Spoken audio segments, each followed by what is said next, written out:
The first knock came at 2:13 in the morning. Not on the front door. Not at the window. Not even from upstairs. It came from inside the wall right behind Hannah's bed. At first, she thought she was dreaming. You know that weird space between sleep and waking where everything feels half real? Her eyes opened slowly, the room dark except for the pale blue glow of the digital clock on the nightstand. 2:13. Then it came again. Knock. Knock. Knock. 3 slow taps. Hollow. Deliberate. Hannah sat up so fast the blanket slid into her lap. Her apartment was dead silent otherwise. No traffic outside. No neighbors arguing in the hallway. Just the old building settling the way it always did. Except this didn't sound like pipes. This sounded like knuckles. She lived alone in a narrow apartment above an old bookstore in Portland, the kind of place with creaky hardwood floors and walls so thin you could sometimes hear the woman next door sneeze. It wasn't fancy, but it was hers. After the divorce, that mattered more than anything. Fresh start. New city. New job. No memories. At least, that was the idea. The knock came a third time. Knock. Knock. Knock. This time, closer somehow. Like whatever was making the sound had moved behind the section of wall just inches from where her head had been resting. Her throat went dry. Hello. The second the word left her mouth, she hated herself for saying it. Silence. A full 10 seconds passed. Then from inside the wall, in a voice so soft she almost convinced herself it was in her head, she heard it. Hannah. Her own name.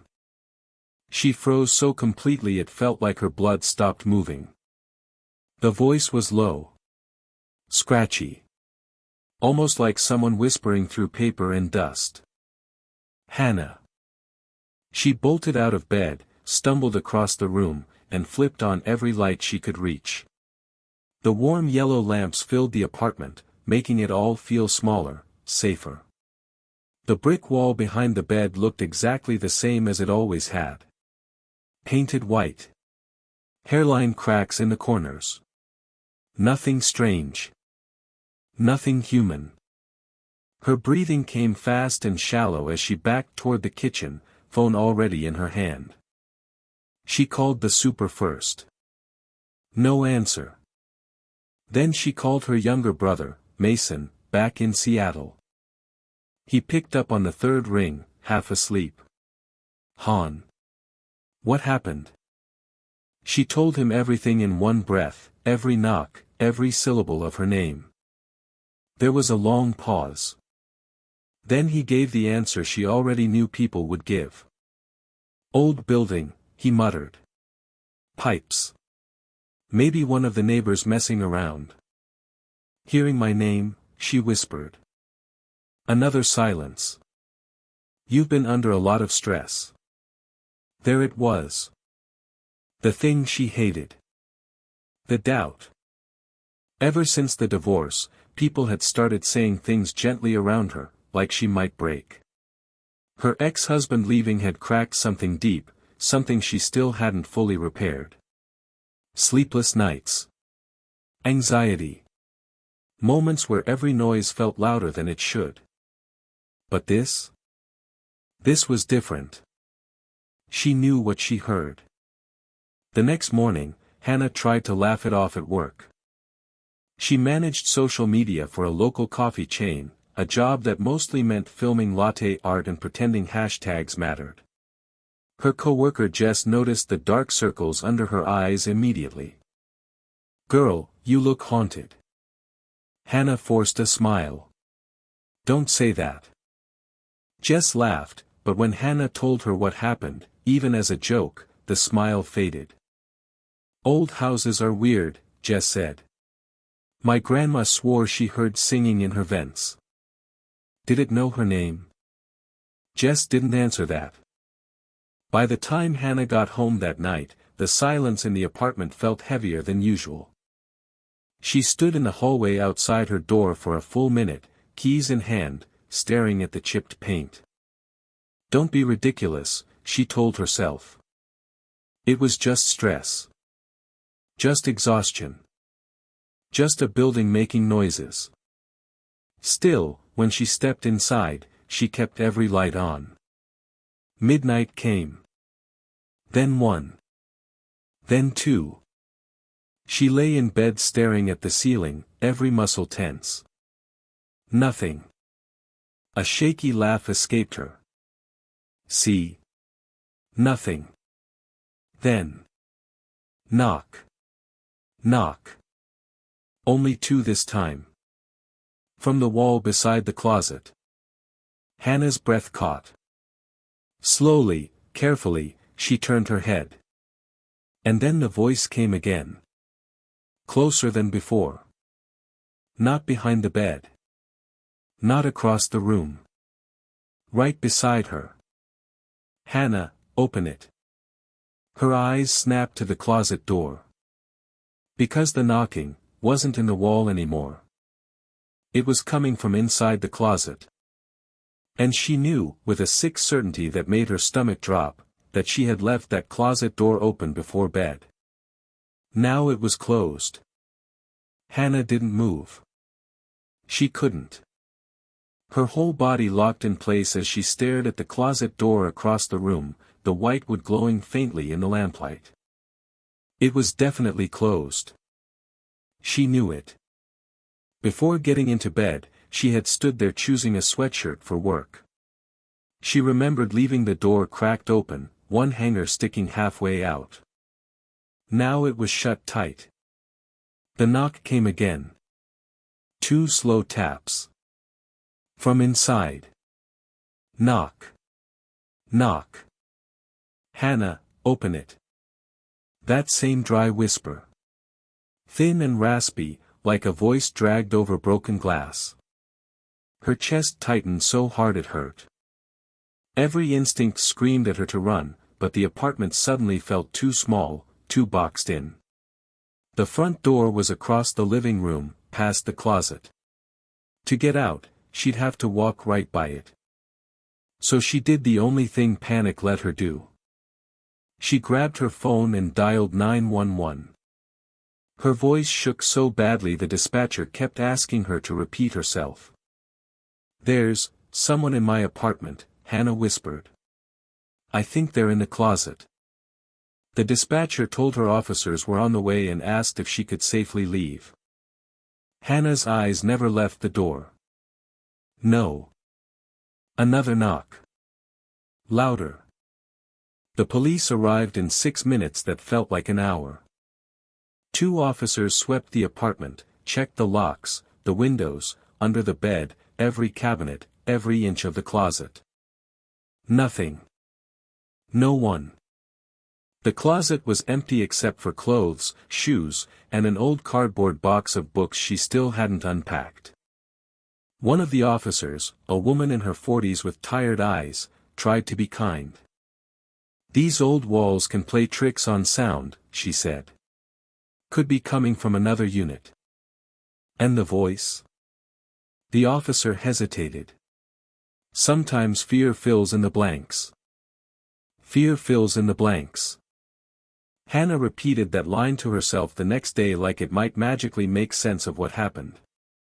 But fear didn't close closet doors. By the 3rd night, the sounds had spread. First the bedroom wall. Then the closet. Now the bathroom vent. While brushing her teeth, she heard soft tapping from above the mirror. Tap. Tap. Tap. Her toothbrush dropped into the sink. Then came the whisper. "You left me here." Hannah spun around so fast she nearly slipped. The bathroom was empty. Her pulse hammered in her ears. "Left me here." The words stuck with her because they felt personal. Not random. Not just a haunting phrase pulled from some horror movie logic. It sounded like blame. Like history.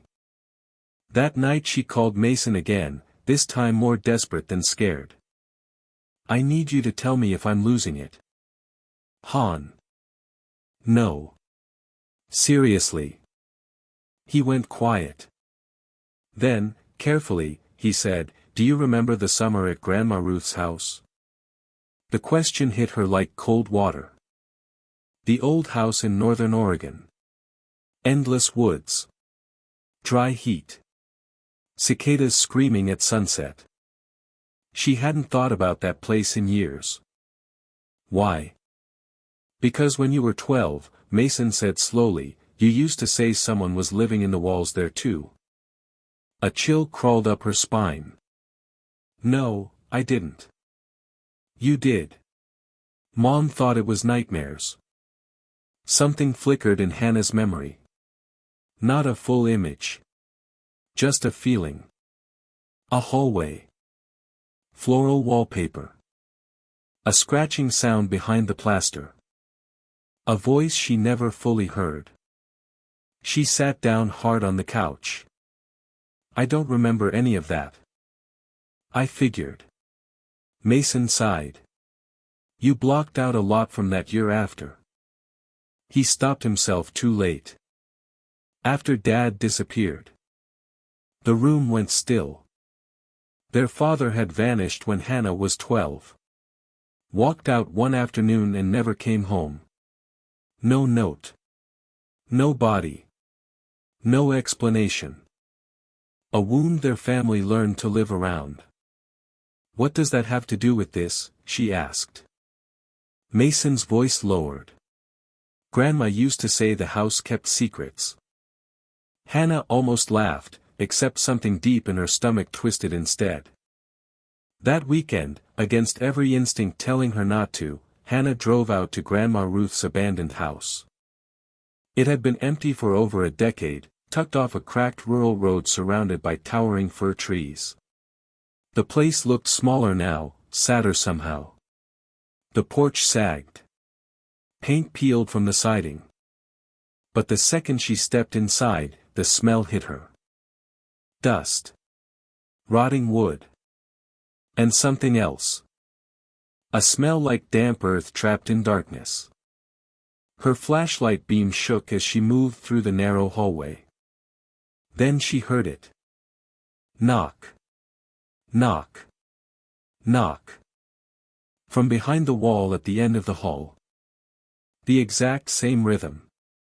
Her blood turned to ice. No. No way. She stepped closer, heart slamming. The wallpaper there had peeled away in one corner, exposing old plaster beneath. On the floor sat a rusted metal vent cover, half buried in dust.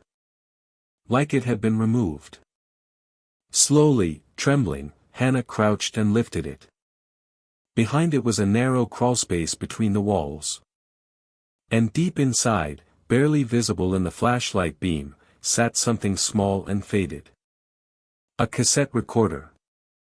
The same cheap plastic kind people used in the 90s. Her hand shook as she reached in and pulled it free. There was a label on it. In her father's handwriting. For Hannah. Then from somewhere deeper inside the wall, beyond where the flashlight reached, came a whisper so clear it stole the air from her lungs. You finally came back. Hannah dropped the flashlight. It clattered across the hardwood floor, spinning wild shadows across the hallway walls. The whisper had come from deep inside the crawlspace.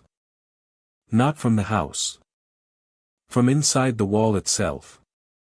Her hands trembled as she grabbed the cassette recorder and backed away, every nerve in her body telling her to run. But something stronger held her there. The label. For Hannah. Her father's handwriting hadn't changed in her memory. Those sharp block letters. The way the H leaned a little too far right. For a second, she was 12 again. Standing in this same hallway. Bare feet on cool wood. Listening. A sound in the walls. A secret everyone kept telling her wasn't real. Her breath came fast as fragments started breaking loose in her mind. Not full memories yet. Just flashes. Her father kneeling in front of her. His face tense. His hand gripping her shoulders. If you hear knocking, Hannah, you do not answer it. The memory vanished as fast as it came, leaving her dizzy. She rushed back to the car, locked the doors, and just sat there gripping the cassette recorder in both hands. There was still an old tape inside. She stared at it for nearly a minute before driving straight to Mason's place in Seattle. If she was going to listen to whatever was on that tape, she wasn't doing it alone. Mason opened the door already worried. The second he saw her face, he stepped aside without a word. 30 minutes later, they were sitting at his kitchen table with an old tape player he'd dug out from the garage. The room was silent except for the faint hum of the refrigerator. Hannah pressed play. Static crackled first. Then breathing. Heavy. Nervous. Then her father's voice. Older than she remembered. More afraid. Hannah, if you're hearing this, it means I was right. Her breath caught. Mason leaned forward. The voice continued. There's something in this house. I know how that sounds, but listen to me. Your grandmother knew. That's why she sealed the west wall years ago. Hannah's fingers tightened around the edge of the table. I started hearing it after your mother left for her work trip. Knocking first. Then voices. Always voices from inside the walls. It learns the people inside the house. Learns their names. It gets stronger when you answer. Mason whispered, "What the hell?" Their father's voice cracked with exhaustion. I made the mistake of answering it. A long pause. Then a faint sound in the recording. Knocking. 3 slow taps. Even through the static, Hannah recognized the rhythm instantly. Her skin prickled. If anything happens to me, her father said, you need to know this wasn't your fault. None of it. I tried to keep it away from you. Then his tone changed. Urgent. Terrified. It wants someone to open the space behind the wall in your room. Don't ever do it. Promise me, Hannah. No matter what voice you hear, no matter who it sounds like. The tape cut sharply into static. Then stopped. The silence after it ended felt heavier than the tape itself. Hannah stared at Mason, numb. Our room, she whispered. Not Grandma Ruth's hallway. Her childhood bedroom. Back in the house.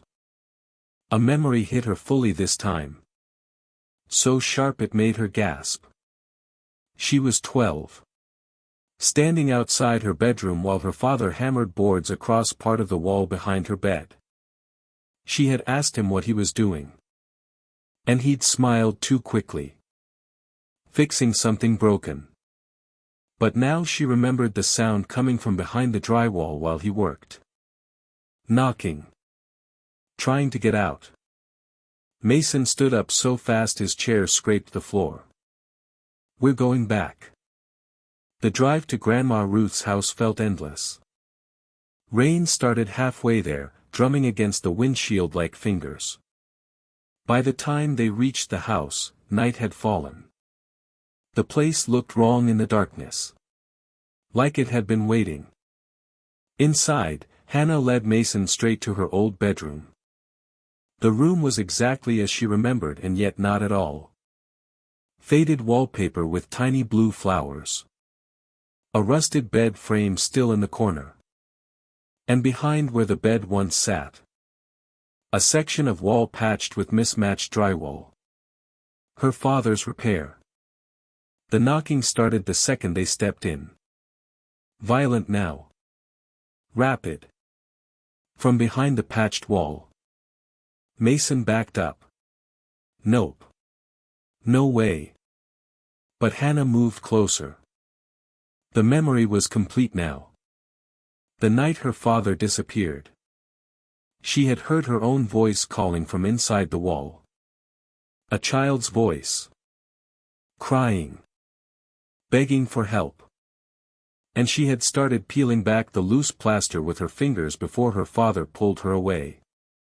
He hadn't vanished. He had stayed behind. To keep it shut. Tears filled Hannah's eyes as she pressed a hand against the patched drywall.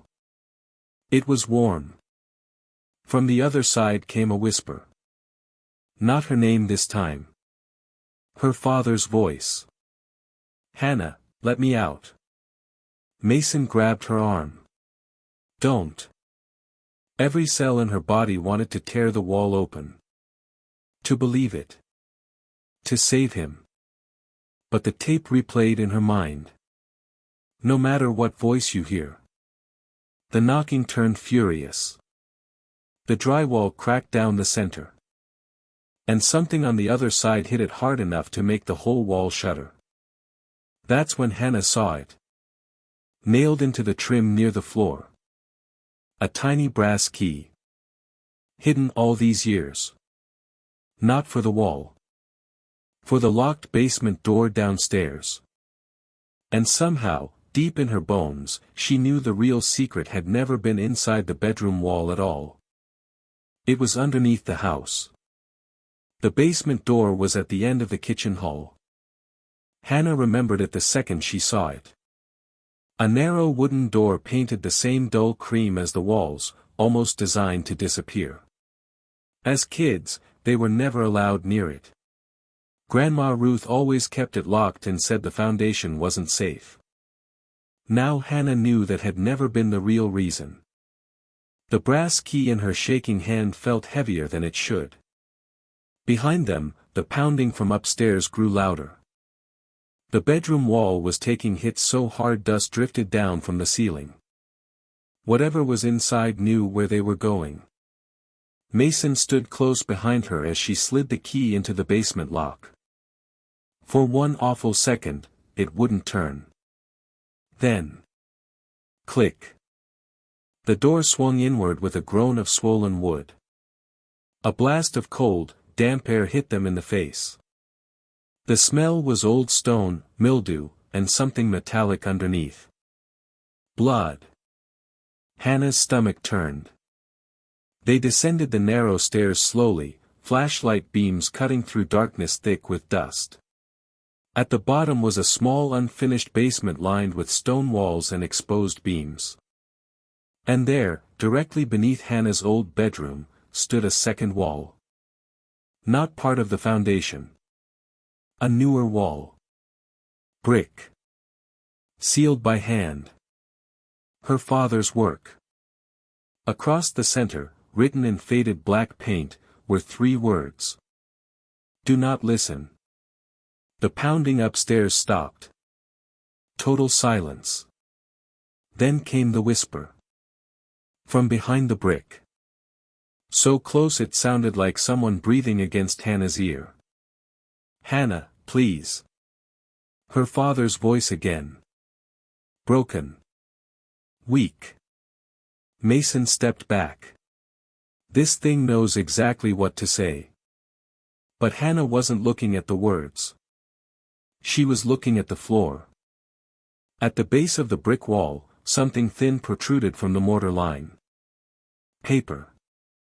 Carefully, she pulled it free. It was a folded note, brittle with age.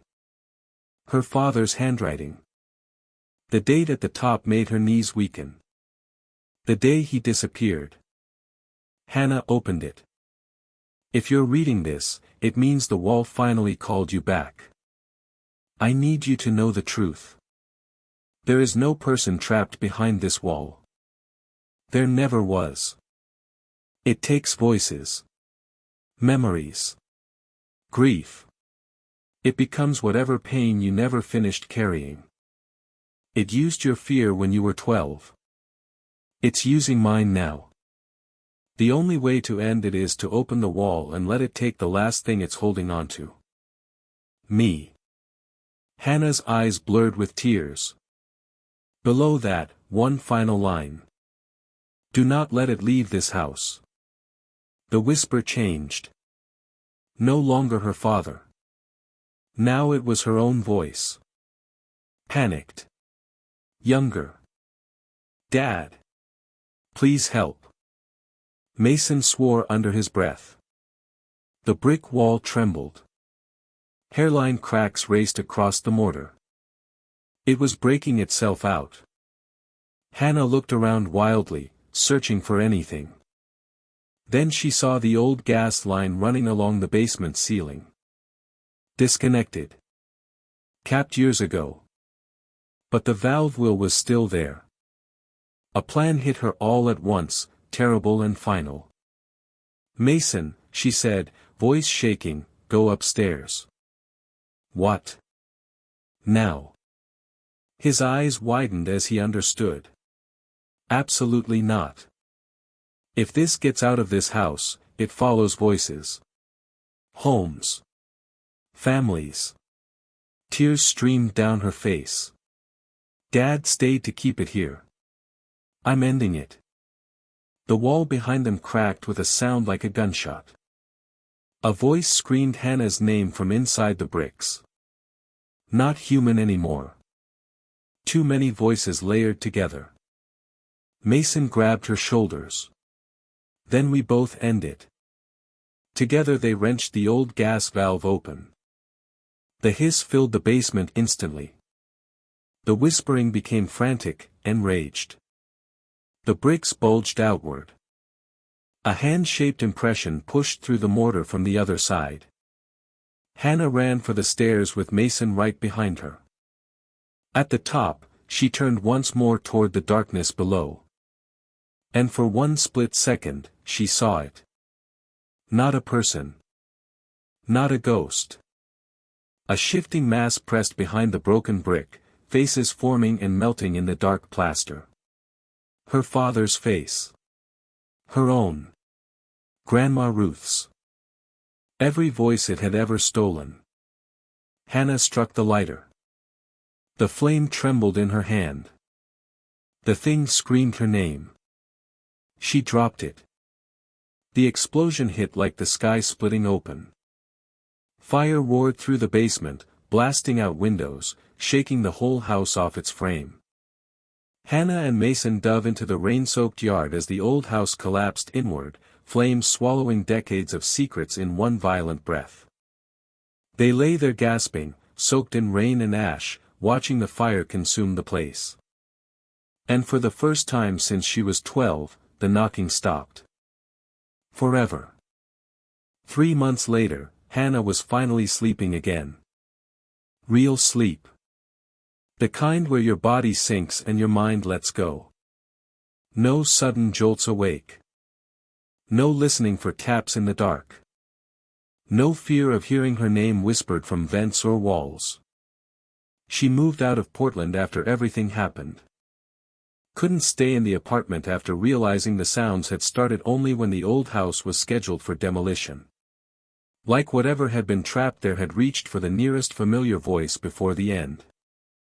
She rented a small place outside Seattle, closer to Mason. New walls. New paint. No history. At least, that's what she told herself. Therapy helped. Talking helped more than she expected. For years, her father's disappearance had been an open wound in the family, a silence everyone tiptoed around. Now there was grief, yes, but there was also truth. He hadn't abandoned them. He had protected them. Sometimes that thought hit Hannah so hard it stole her breath. All those years she carried anger. And the whole time, he was the reason she got to grow up. The reason she survived. One rainy Sunday afternoon, Mason came by with a cardboard box they'd recovered from the ruins. Mostly burned photographs. Half-melted Christmas ornaments. A few warped books. And one cassette tape. Blank label. No handwriting. Hannah stared at it across the kitchen table. I thought we found the only one. So did I, Mason said quietly. The room seemed colder suddenly. Neither of them touched it for a long moment. Finally, Hannah reached over and turned the tape in her fingers. There was something scratched into the plastic. Tiny. Almost invisible. A date. Tomorrow's date. Her pulse slowed. That made no sense. No old tape could have tomorrow's date. Mason forced a nervous laugh. Probably melted weird in the fire. Maybe. Probably. But that night, long after he left, Hannah sat alone at her kitchen table with the tape player in front of her. The apartment was silent except for rain against the windows. She told herself not to be ridiculous. The house was gone. The basement was gone. Whatever lived there was ash beneath wet earth. Still, her hand hovered over the play button. Because some part of her needed to know. Needed certainty. Needed the ending to really be an ending. She pressed play. Static. A breath. Then a voice. Not her father. Not the thing. Her own voice. Older. Calmer. And speaking in a tone she had never heard herself use. If you're listening to this, it means it followed you. Every muscle in her body went rigid. The tape continued. It doesn't live in houses. It lives in unfinished grief. In the spaces people build around what they can't face. Hannah's eyes filled with tears before she even knew why. Because she understood. The thing in the walls had never just been a monster. It was every silence. Every buried memory. Every wound left sealed up because opening it hurt too much. The voice on the tape took one slow breath. It only knocks where something inside you is still locked away. The recording clicked off. Silence. Rain. The hum of the kitchen light. Hannah sat there for a long time, staring at nothing. Then slowly, she looked around her new apartment. At the clean white walls. The quiet vents. The places fear wanted to turn into something else. Nothing. No knocking. No whisper. Just stillness. For the first time, she smiled. Because maybe that was the real ending. Not destroying the house. Not fire. Not ghosts. But finally facing the grief she spent half her life running from. Some walls are built from wood and plaster. The worst ones are built inside us. And if you ignore them long enough, sometimes they knock back.